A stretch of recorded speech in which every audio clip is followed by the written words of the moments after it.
শীতের সকালে কাজান শহরের সুউচ্চ একাধিক ভবনে এমন নাটকীয় ড্রোন হামলা অবাক করে দেয় ক্রেমলিনকে। রুশ আকাশ প্রতিরক্ষা ফাঁকি দিয়ে শনিবার চোখের সামনে এমন হামলা।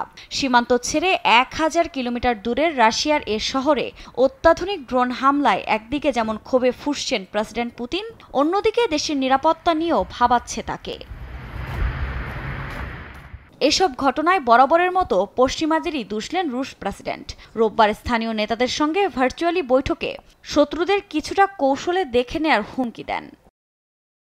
যে বা যারা আমাদের যতই ধ্বংসের চেষ্টা করুক না কেন, বরং তারা নিজেরাই বহুগুণ বেশি বিপর্যয়ের সম্মুখীন হবে।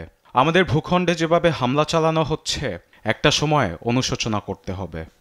বছরের শেষ প্রান্তে দাঁড়িয়ে পরিস্থিতি যখন আরও ঘোলাটে, তখন উদ্বিগ্ন আঞ্চলিক বিশ্লেষকরাও।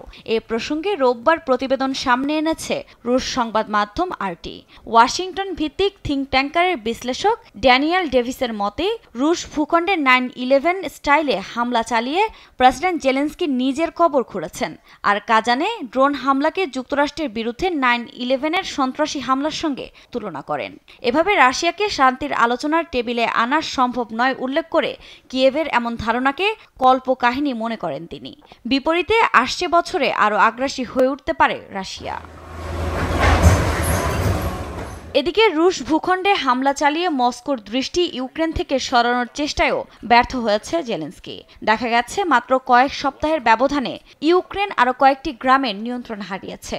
আর কুর্স্কের লড়াইয়ে জেলেনস্কি প্রশাসন 42,000-এর বেশি সেনা হারিয়েছে বলে দাবি মস্কোর। আফরিন মৌ, নিউজ ডেস্ক, দেশ টিভি।